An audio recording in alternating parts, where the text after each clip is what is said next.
New Black Wall Street Book Club. Evan Jefferson, brother, much love. Educating, elevating, because in knowledge is the power and we'll never give it up. Literature's for the masses. Where to put your money down, now how to watch your assets. Yeah, uplifting others is a passion. My brother Evan, he will turn it into action. New Black Wall Street Book Club. You should come read with us. Yeah, we comprehend and discuss. Yeah. We all just come together. There's no limit for us. Here comes your host, New Black Wall Street. Evan, take it away. New Black Wall Street Book Club.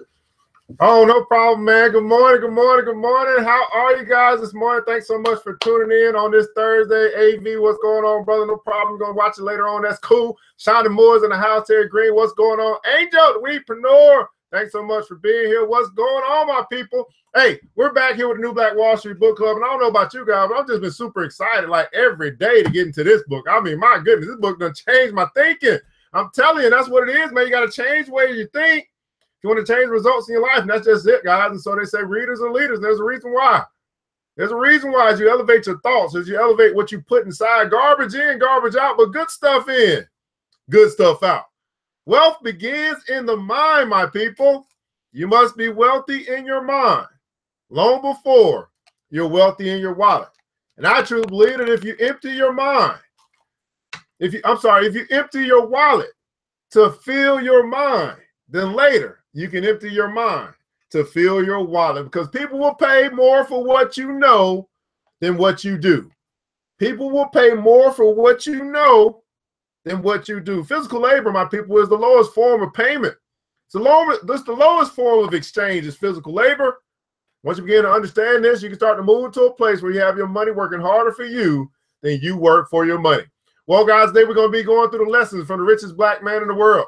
Most people don't even know who that man is, but you guys are starting to find out. This man named Aliko Dangote, the richest black man in the world from Nigeria. Matter of fact, he's actually in our new book, because ERGJ bookstore has just opened up yesterday. It was a grand opening. So I want to thank you guys so much for patronizing me. I do want you to know, to understand that every dollar that you spend goes towards the black wealth, the black folk empire. That's right. It's the black folk empire. We're looking to do some major things. We're looking to open up a beauty supply store, franchise it across the country. What's that going to do? That's going to put more black people in power, more black people in control of their community. So we're going to kick them Asians out. That's what we're going to do, because we don't come to compete.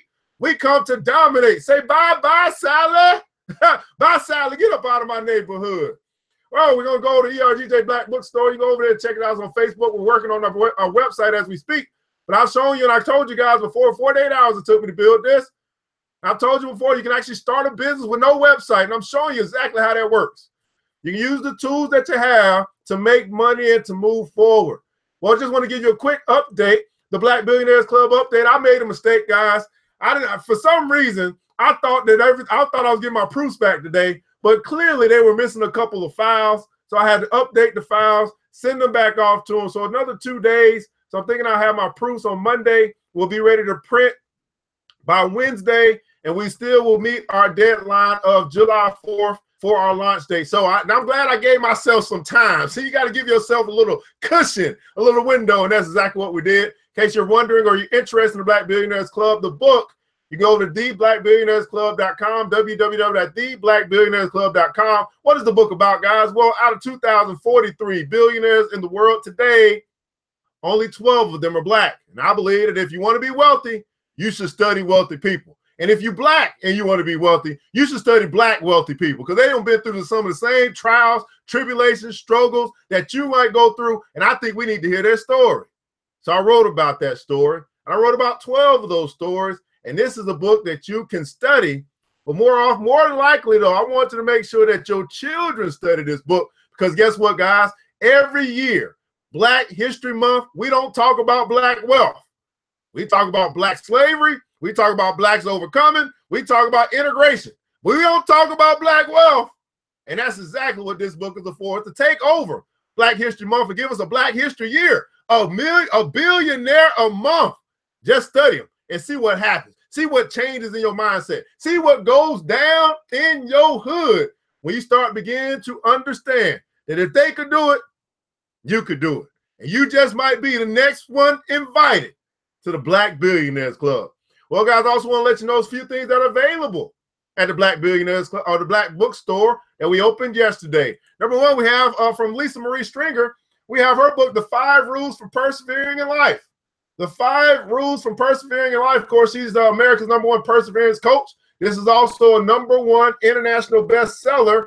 And so if our sister can sell internationally, why can't she sell to you? Why can't she speak into your life? Why can't she help you persevere? So some of the things that you might be going through at the job, in your relationship, whatever the case may be. Let me see if she, persevering, go. Persevering in your personal relationships, persevering at work, persevering as an entrepreneur, persevering as a parent, and persevering as a student.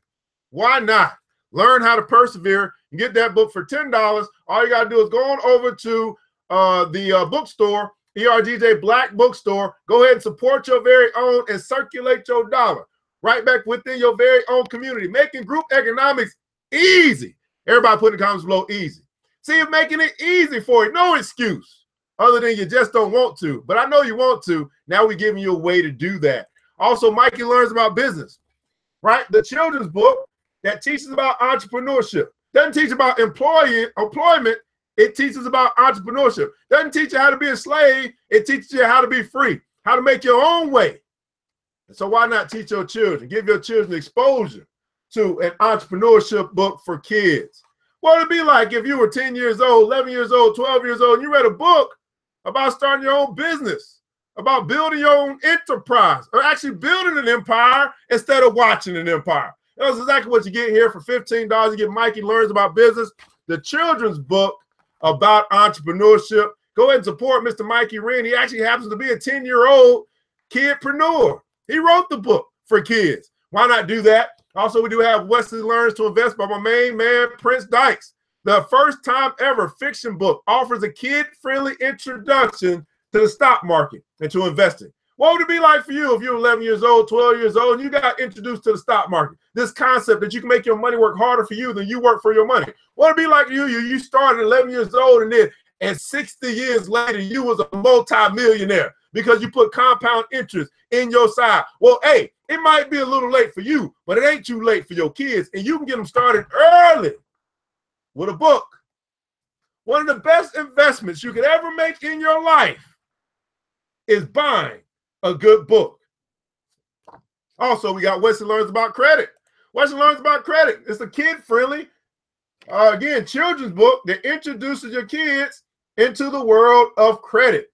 Why start them off in debt when they can learn how to make credit work for them? See, it's things we got to teach our children early. Everybody put the comments below early. Got to teach our children early what we learn late and what some of us still have yet to learn. See, you can't teach them what you don't know. I understand that. And they also do have the book jewelry as well. I just want to make you aware, if you're going to get a book, you need some book jewelry. In other words, you need a bookmark. Get your African pride bookmark here. Got your red, black, and green beads, your African symbol on one side, and then you got your ankh on the other side. That's going to be $10. Just add that to your order. We'll add it to the store later on today. I forgot I had book jewelry. And we've got bookmarks available for you guys as well, custom for the New Black Wall Street Book Club. But hey, that's what we got going on. ERGJ Black Bookstore is now open and ready for business. We're ready for our black folk to patronize us. We're ready to treat you the way that you should be treated. We're ready to give you all the goodness to put into your membrane so you can change your life.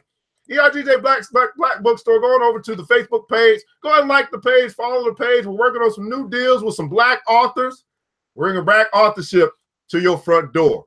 Well, guys, let's get right to what we need to talk about today on the New Black Wall Street Book Club. Lessons from the richest black man in the world.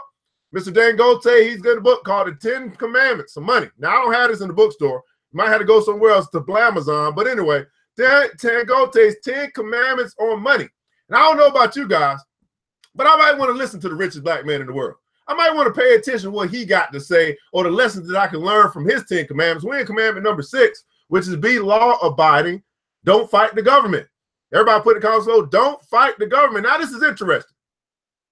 That someone of wealth would say, don't fight the government. Now, he didn't start out wealthy. He had to build his way to wealth. But then all the poor people say, fight the government. And I want you to understand this, that you don't get rich by demand. You don't get rich by demand. Matter of fact, I would think that the more that you demand justice, the more injustice that'll happen. See, you don't have to demand it, you just create it. How do you get justice? By commanding respect. How do you command respect in a capitalistic society? By getting your money up. Yeah, by building capital. That's how you command respect in a capitalistic society, by getting your money up. In other words, you do what everybody else is doing, which is practice group economics. Oh no, we can march together, but we can't build together. We can protest together, but we can't profit together. We can rally together, but we can't put our revenues together. Black folk, I want you to know one simple statement. We sick, boss. Well, let's get right into what we got to say today. We pick up on yesterday where we left. He was talking about the old system of marketing. And I'll pick up right where we left off yesterday. Get right into the story. I'm on page 87 for those that are following down at the bottom. How many guys got the book? If you got the book, say I. I got the book. If you got the book, say I. Says, after commending him, we tactfully pointed out that he was still using the old system of marketing, which is waiting for customers to come and buy.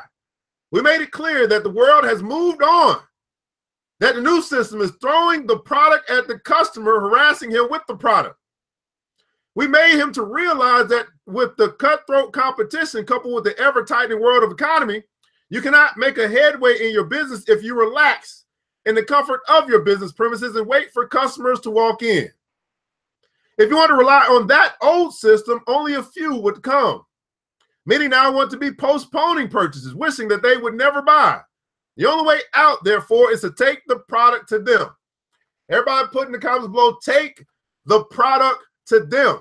And I like to say it this way, put it in their face. Take the product to your customers. Don't wait on your customers to come to you. You go to them. Harass them with it. As they're retreating, keep on following, and once they are psychologically and sufficiently disturbed, they would buy. It does not matter if they do so reluctantly. The most important thing is that they have bought. Let's face the fact. How many people willingly do things these days? Only an insignificant number. Think about that. How many people willingly do things these days? How many people willingly get out of debt? How many people willingly build wealth? How many people willingly go to class? How many people willingly read a book? Only an insignificant number. The harvest is plenty, but the laborers are few. The age of volition has gone. We're now in the age of compulsion and persuasion. Everybody put in the comments below, compulsion and persuasion. See, if you want to be successful in business, you got to understand this. Compulsion and persuasion. See, this is why I always talk about you link droppers. You don't understand the art of persuasion. A link does not do that. Got to understand persuasion and sales. Might be why you ain't selling nothing, because you ain't persuaded anyone to buy from you. That is why most people do things reluctantly. They reluctantly open a bank account. They reluctantly buy shares in the stock market. They reluctantly invest in Bitcoin. They reluctantly join Club Millie. They reluctantly do anything that could actually be good for them and help them win. They reluctantly do those things, but they gladly do everything that has to do with them being broke. They gladly go to the Beyonce concert. They gladly spend $200 on some Jordans. They gladly spend $400 on an iPhone. They gladly watch TV all day. They reluctantly marry, reluctantly have children. Some even reluctantly eat. This attitude is not willingly doing things unless persuaded. Has challenged marketers to devise ways of pushing products into the faces of potential customers and making sure that they would not successfully resist. Now, I know y'all think I sound harsh when I say put it in their face, but my God, lessons from the richest black man in the world is saying the same thing that ERGJ be saying. You won't listen to me, I understand, because I'm too direct and I tell you the truth. So we're going to go the indirect approach today. We're going to read it from the book and see what the book has to say, because you can't curse the book. You can curse me all day, but you ain't going to curse the book, because that's silly. Just like I'm going to curse some pages. Make no sense. You'll curse an individual, though, but you won't curse some pages. So let's read it from the pages. However, the easiest way of doing this is through packaging and reasonable charges. If a product is well packaged, everybody put in comments below, well packaged. Whatever you have, is it well? Does it look good? Does it look nice? Does it look like something I want to buy? Your marketing, is your marketing well packaged? Does it look nice? Is it appealing to their eyes? Sales and marketing. Product is well packaged with a competitive price. You can confidently take it to your enemy's camp and they would buy it from you. If a product is well packaged with a reasonable price, an Israeli cannot resist buying it from a Palestinian. The key word there is appeal. Look at this.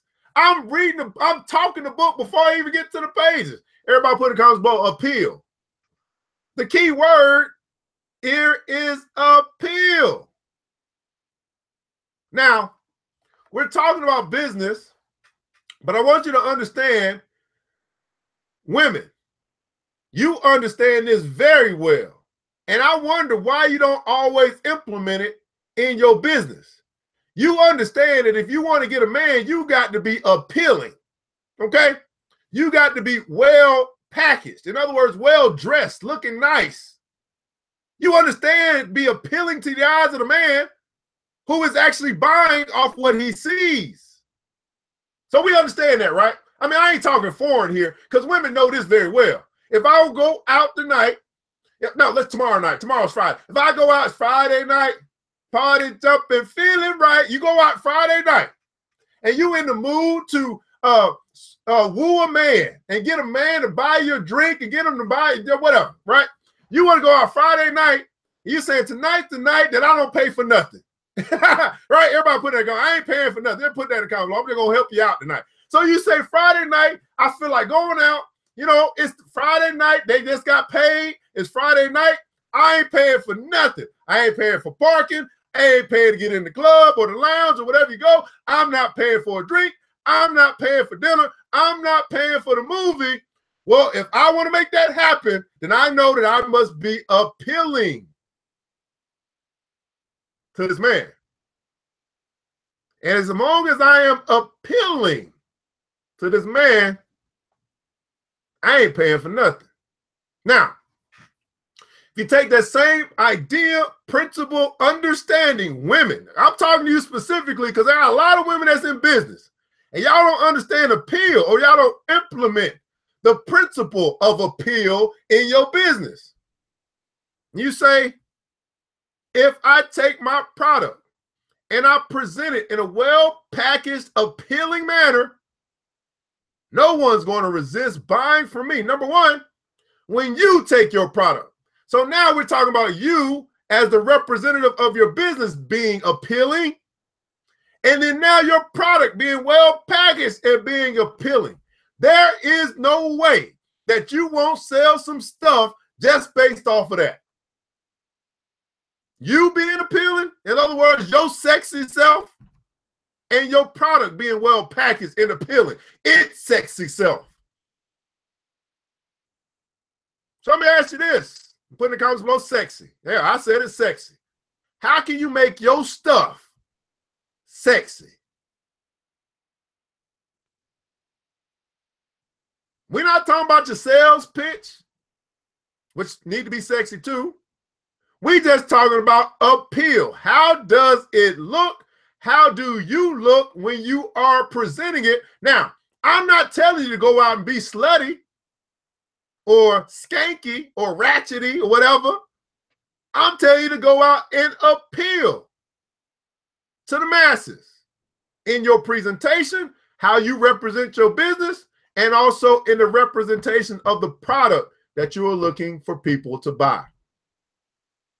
If you are well packaged as you present, and your product is well packaged as it's presented, there is absolutely no way you won't get somebody to buy.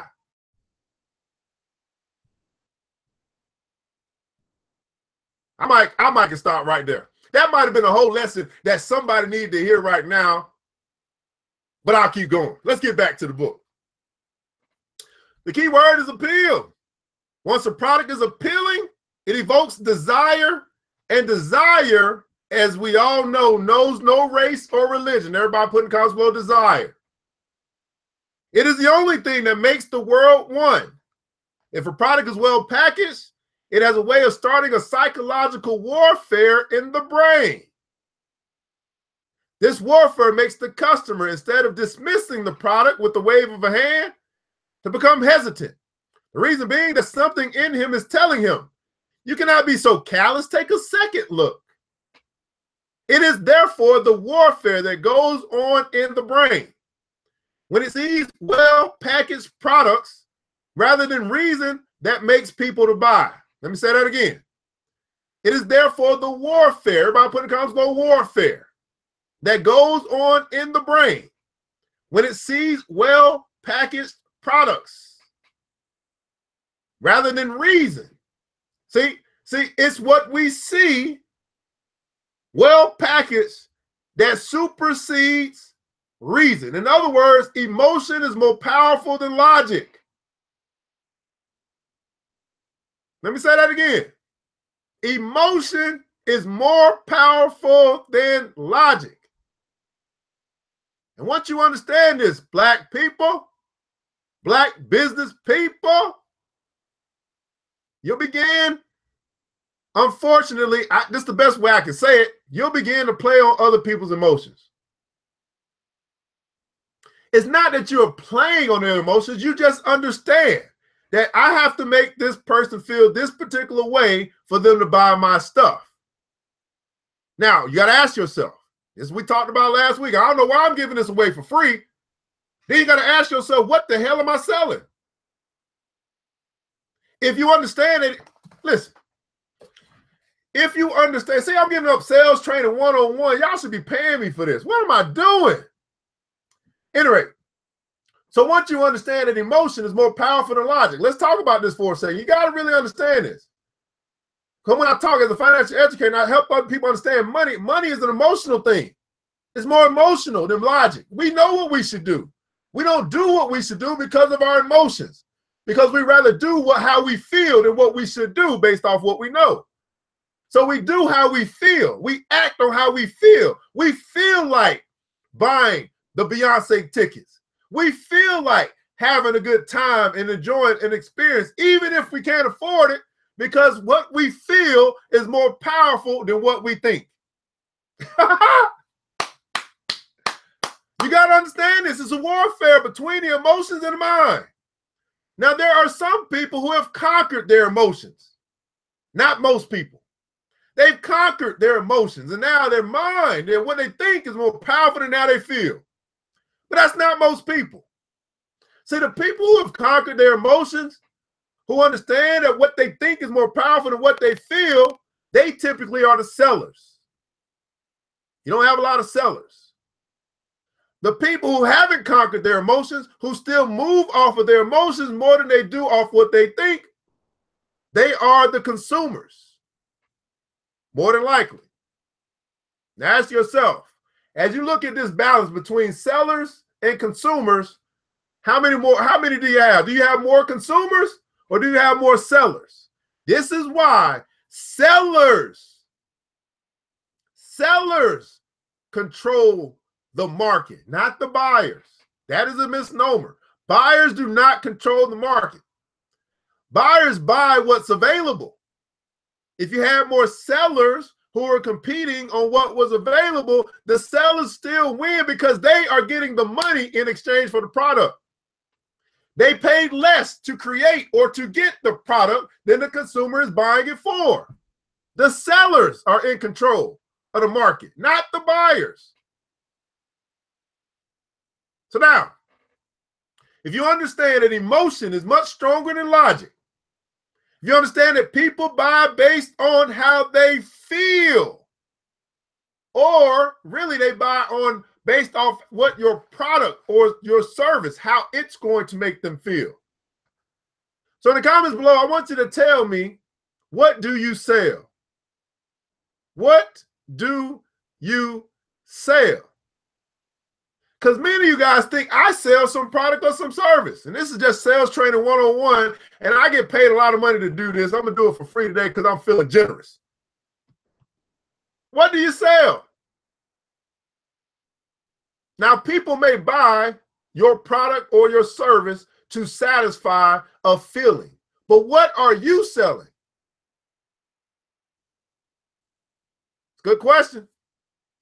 I'm going to take a couple moments. I know some people here that have been with me on Sunday. I did this on Sunday, and they were like, wow, yeah, I never thought about it like that. Yeah, you never thought about it like that. What are you selling? You're not selling a book. You're not selling some leggings. It's a little too vague. Customer experience, that's close. What are you selling? Give you an example. Not what you're selling. You're not selling leggings. You're not selling T-shirts. You're not selling essential oils. You're not selling a book. That's what people are buying. That's not what you're selling. So let me give you an example. So if I tell you that my company offers, as ERGJ Enterprises, offers financial education, investment education to the urban community, what am I selling? You're not selling you. You selling you? Can I get some? How much? You're not selling you. You're not selling you. I'm selling financial freedom. If I tell you, okay, ERGJ Black Bazaar, we bring African imported products and Black-owned products and make group economics easy. We offer dashikis, purses, body lotion, cream, all this stuff, right? What am I selling? I'm not selling the dashiki. What am I selling?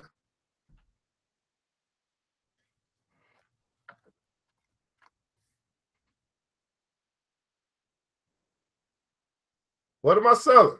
Bring African imported products, Black-owned products to the Black community. We make group economics easy. What am I selling?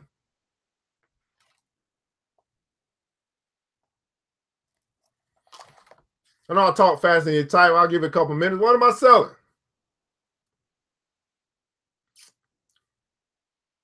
People may buy a dashiki. They may buy a purse. They may buy a book. They may buy some jewelry. They may buy some lotion. They may buy some body spray. What am I selling though?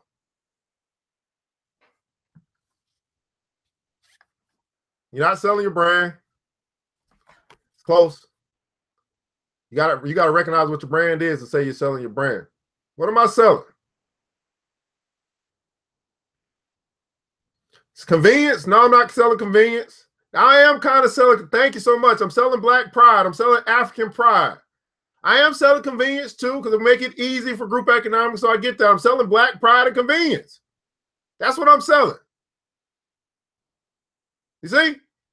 So LaShonda, she says, hey, I got these African earrings.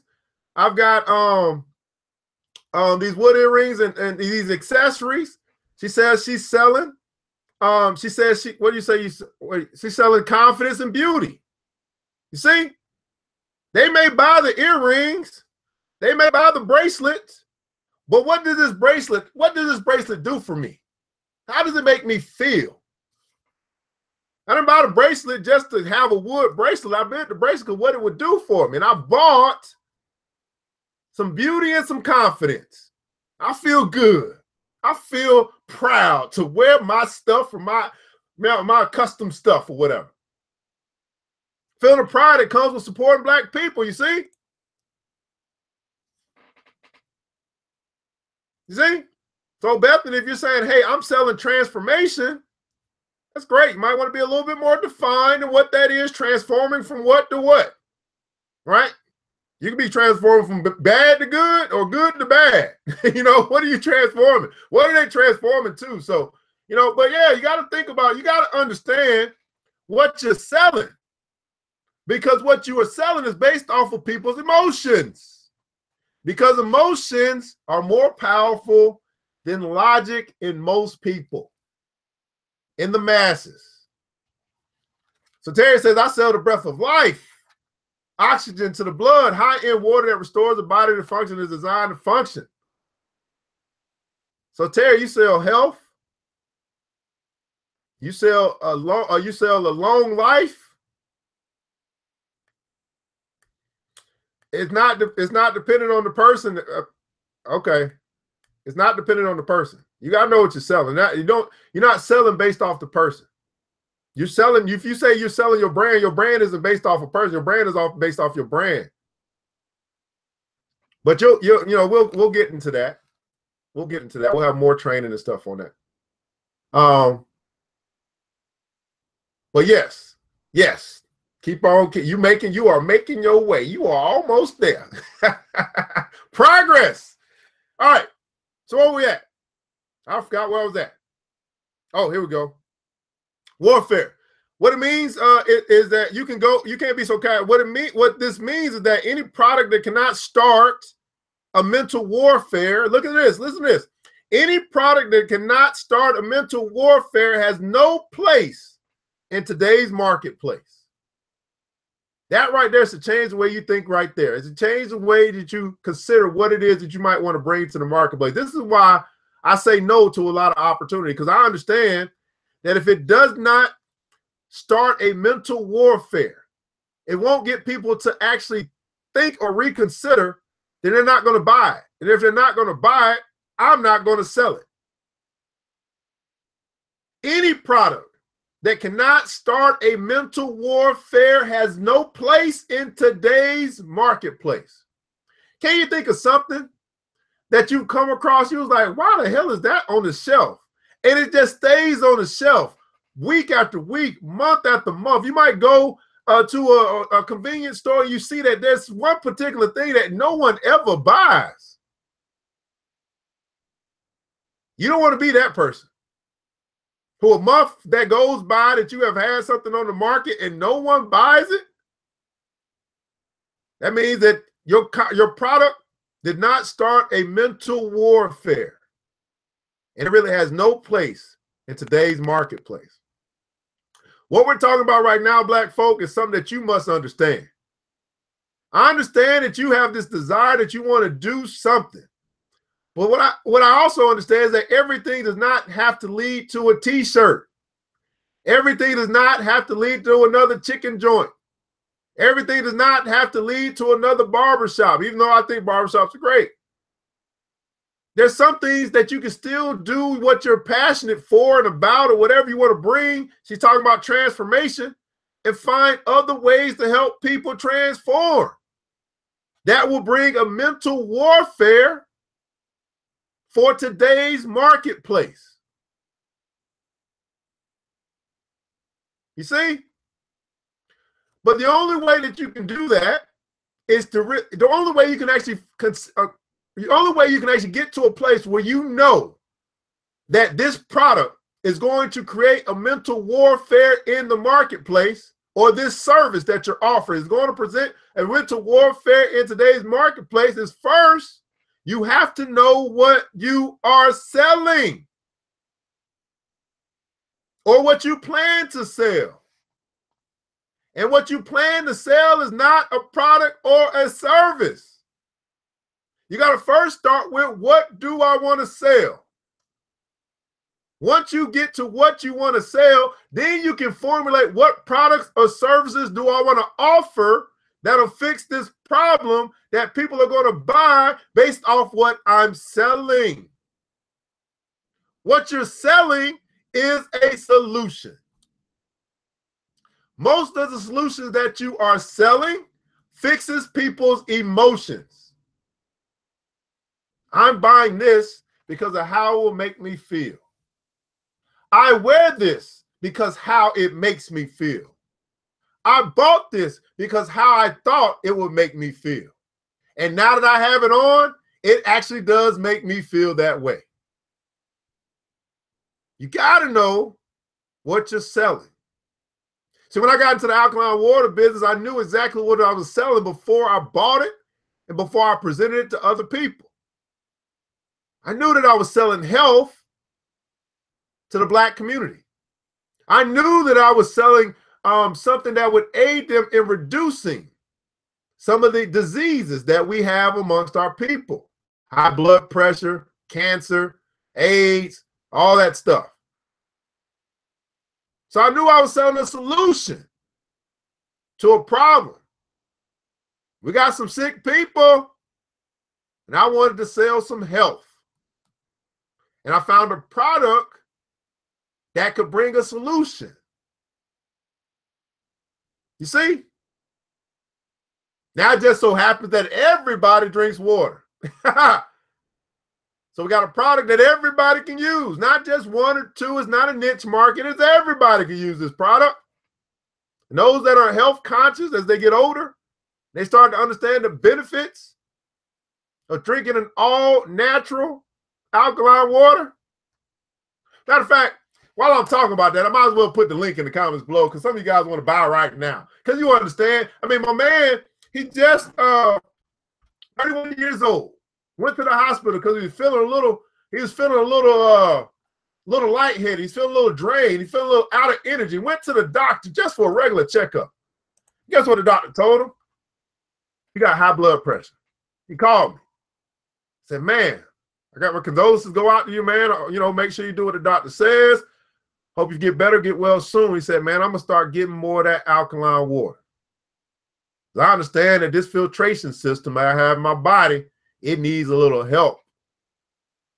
Even though I'm health conscious, I still understand I've been eating a whole lot of acidic stuff. And now that you presented this all natural alkaline water that'll help my body fight off disease, how could I not buy more? I was selling health. Now, going to the doctor, he's a little bit more health conscious, which means he's ready to buy more health. You see, I'm selling a solution. Free sales training today here on the New Black Wall Street Book Club. I don't know. I'm just in a generous mood because the richest black man in the world done made my life better, and hopefully I'm helping to make your life better as well. If you're interested in getting some of that 100% all natural alkaline water, just go and hit that button right there. Go ahead and order you some, and you'll see exactly what we're talking about. There's only one ingredient in it. Guess what? It's water, because it's 100% all natural.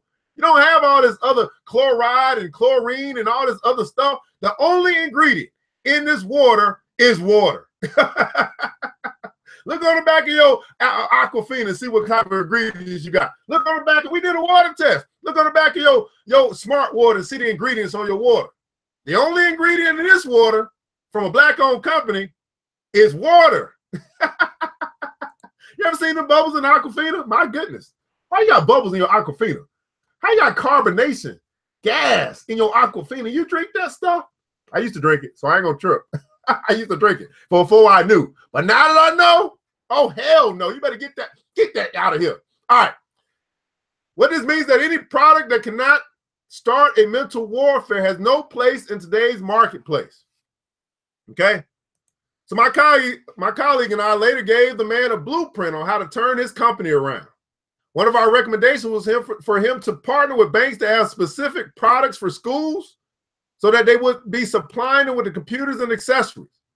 Another was for him to send teachers to universities and colleges under a special arrangement to teach the latest developments in the IT world. The teaching would be free of charge, but on the condition that the schools and students would be getting whatever they needed concerning IT from the company. We saw this as a very scalable or sellable package because lecturers hardly updated their computer skills. Our other recommendation was for him to talk to big companies. Talk big companies into including gifts of computer as part of their corporate social responsibility. The man offered us 20% shareholding in his company to enable us to implement our ideas, and we agreed. Now, this businessman who was at one point in time flying high, his business was booming, and then it started to decline. Even though he's an experienced chap, He just brought on some inexperienced young people to help bring an influx of ideas into his community. The way that they got into his business, the way that they got into being able to speak with him was based off of their relationship with the richest black man in the world. Their relationship got them in the door. Their ideas kept them there. Let me say that again. The relationship got them in the door to talk to this corporate man. But it was their ideas.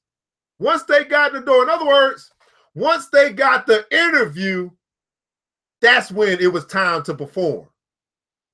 See, once they got their interview, once they were on stage with this big black businessman, they performed. And their ideas what kept them in the office, and now they walk out with 20% shareholding in the company. And as they help the company grow, the value of their shares grow, which means they get wealthier and wealthier as they help the company become a success. Here's my question to you, black folk. Black business people might be struggling right now. When the last time you sought some advice to help your business grow? Or are you like this man before he met these young cats who was so experienced and thought he knew everything? He's unwilling to listen to those that can help his business to grow. Who are you listening to? Who are you connected to? See, the Club Millie, we got a mastermind group. We meet every Sunday before everybody's asleep. That's how committed we are to success. Who are you meeting with? Where are you going? Who's the group that you're connected to? Who can speak into your life and give you some business ideas? Help your business grow. Or are you still like most black business owners today, operating in the silo, thinking that all your ideas are the only ideas and they're not working? You find yourself struggling because you're trying to do it by yourself. So this is the power of group economics and collective thought. Everybody put in the comments below, collective thought. When the Bible talks about iron sharpens iron, what he's talking about is brain to brain. There's something significantly happens when one person brings up a good idea, and then you got 10 other people in the room who start to come up with good ideas.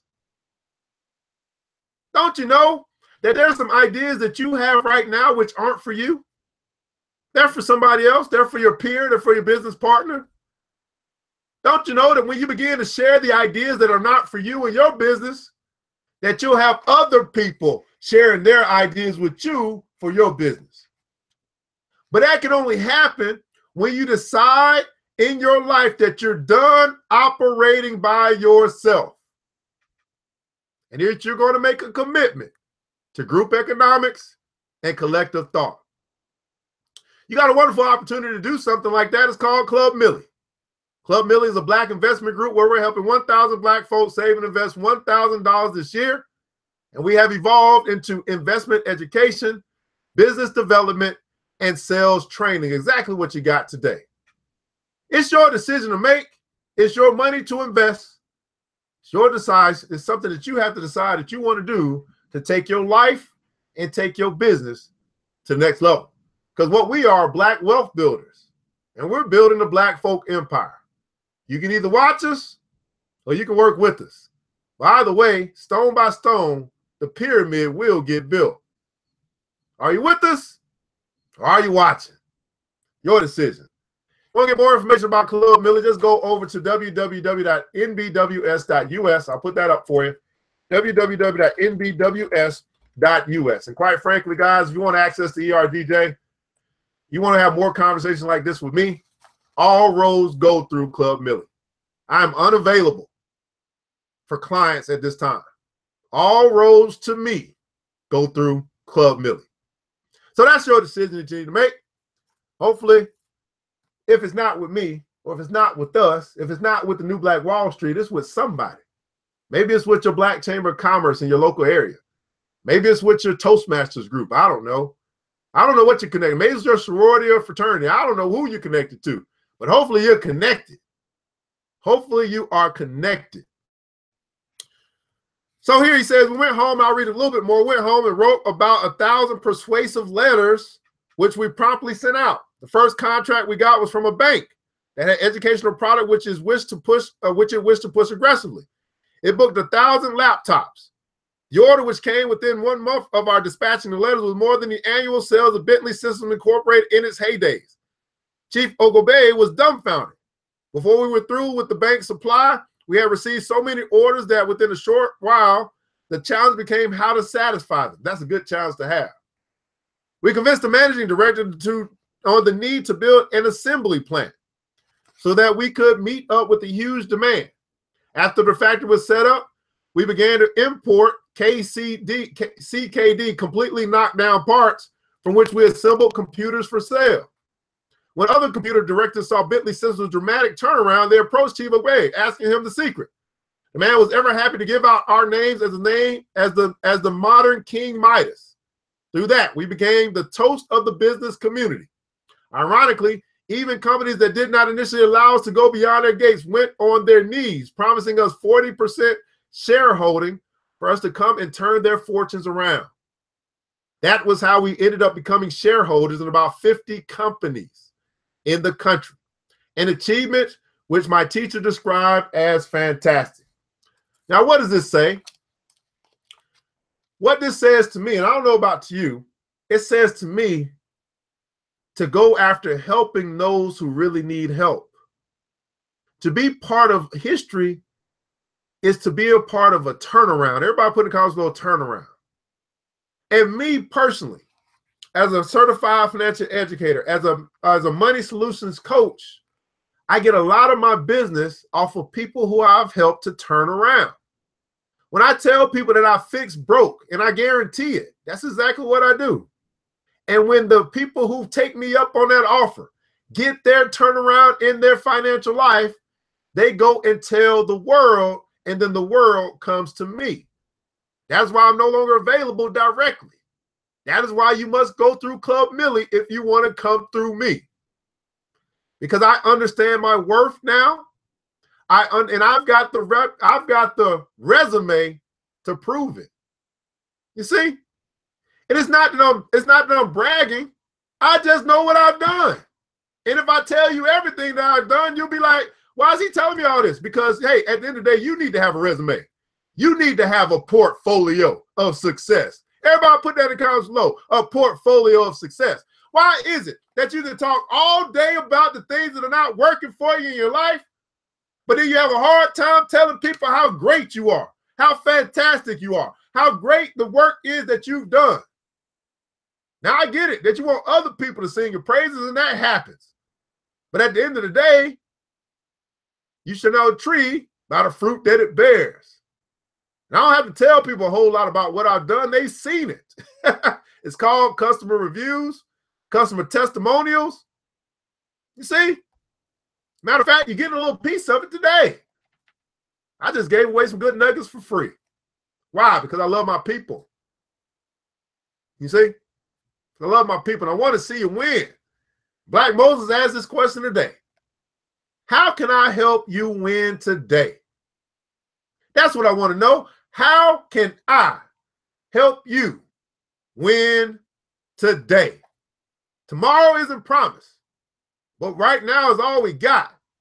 How can I help you win today? So, guys, what I'd like for you to do is your homework. I want you to start working on your portfolio of success. And matter of fact, tomorrow I'm going to show you mine. See, I got a whole booklet that reminds me of rewards and awards and the things over time that just, it's my history. It's my success history. You see, I've got it all documented. Just for me to go back and for my children to look at later on. Daddy did this and Grandpa did this. Yes, it's right here. It's called my portfolio of success. Not my portfolio of trials and tribulations and failures. You need that too. But my portfolio of success. In other words, they like to call it this. It's called an evidence manual. An evidence manual. How many of you guys got an evidence manual? How many of you guys can look back over your life over 10 years and look at what you've accomplished? In other words, the things that you've overcome that's gotten you to the point where you are today. You ever thought about that? You got a resume that talks about the path that you've been to or been through as far as your job is concerned. You put that together so you can show somebody an evidence manual when you get ready to go for a job. Say, hey, here's my success. Here's what I've accomplished. Here's what I've been through so you can get a job. You ever put one together personally to remind yourself of how fantastic and wonderful and awesome you are?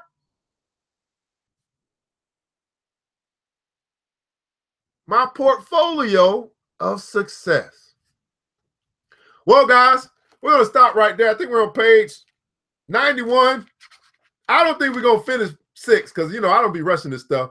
But if you got the book, you'll be able to finish. We'll go through some more tomorrow and then just finish the rest over the weekend. We'll get ready for number 7, which is, I ain't going to even talk about that. We'll wait till Monday to talk about that. Going through the book, Dangote's 10 Commandments on Money, Lessons from the Richest Black Man in the World.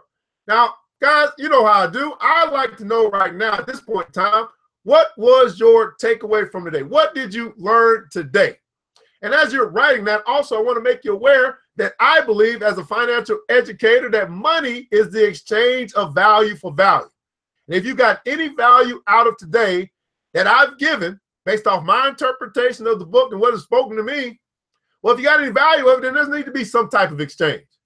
And what's that exchange that I'm looking for today? Well, I want you to go on over to the ERGJ Black Bookstore because we're reading the book. We're in the book club. And I want you to go ahead and leave a review on your experience today. This is called the ERGJ Experience and your review based off the value that you received today. See, price is what you pay. Value is what you get. Right now, you spent some time with ERGJ and the ERGJ Experience, the New Black Wall Street Book Club. You've taken an hour of your day to be here. Question is, what value did you receive? And the value that you received should reflect in your review. So go ahead and go to the page. Go ahead and like the page. Go ahead and follow the page and leave a review. You might be, I want to see who's going to be the first person to leave a review on the brand new ERGJ Black Bookstore. Oh my goodness. I just can't wait to see what you got to say. I'm just super excited to read your words. See, that's part of my evidence manual. That's part of my portfolio of success. Bethany says this, her takeaway is what you sell is the solution to a person's problem or pain. What you sell is the solution to a person's problem or their pain. Right? What are your takeaways from today? See, why do we do this? The reason we do this is to see if we need to come back tomorrow. And I'm not a big believer of you sit still while I instill. I'm a big believer of you get more out of it when you participate in the process. What's your takeaway from today? What did you learn today? If you didn't learn nothing, then why would I be back tomorrow? Shouldn't I take my time to do something else? Right?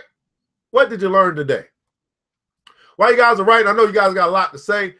Just want to make you aware again, the Black Bookstore is now open. Obviously, the Black Billionaires Club, the book that I wrote, is coming out. It is on schedule. We are now into proof. We're delayed on the proof because of my error, but we'll get that thing probably about 2 days, probably about Monday. I'll have my proof ready to proof it, and then ready to start printing on Wednesday. And then I should have the books back ready to start delivering on the 3rd. If you'd like to order, you haven't ordered yet, just go to theblackbillionairesclub.com, www.theblackbillionairesclub.com. When you order, you also get a free class, stock market class for kids, which will be available to introduce your children to the world of stock market and investing. We mentioned a few books for you. The 5 Rules for Persevering in Your Life. You can get that for $10. Mikey Learns About Business, the kids entrepreneurship book, and get that for $15. Wesley Learns to Invest, his book that teaches a kid about investing, you can get that for $20. Or Wesley Learns About Credit. These are just some of the books, black authored books, which are in the Black Bookstore. So I don't see anybody else leaving any takeaways. I'm a little upset. We're going to see. I might just skip tomorrow because no one's participating. That's okay. I'll go ahead and read the book by myself. Let you guys have at it. At any rate, guys, this is ERGJ, certified financial educator, founder of the New Black Wall Street Book Club, founder of New Black Wall Street, CEO, president of Club Millie, CEO of ERGJ Enterprises, ERGJ Black Bazaar, and ERGJ Black Bookstore, ERGJ Office Supply Store. Soon, coming soon, the ERGJ Beauty Supply Store. Oh my goodness. I am on my way. I can't wait. I can't wait. I can't wait to kick Sally out. Bye-bye, Sally. You said, see previous comment? I got you. I got you, Robert. Success is not the avoidance of failure, but the overcoming of thereof. That's my main man, Robert, man. Hey, guys, we close out tonight. Hopefully you had a wonderful, this morning, I hope you had a wonderful time with us here at the New Black Wall Street Book Club. Readers are leaders. The more that you learn, the more that you can earn. I want you guys to remember this, that it takes a village, and it starts with us. Let's build Black wealth together. Have a terrific Thursday. I'll talk to you soon. It's the New Black Wall Street Book Club. Wall Street with your host Evan Jefferson. It's time for us to go. Yeah. Now you ain't gotta leave the computer, but we encourage you to get out there and learn and apply all the things you learn at the New Black Wall Street Book Club.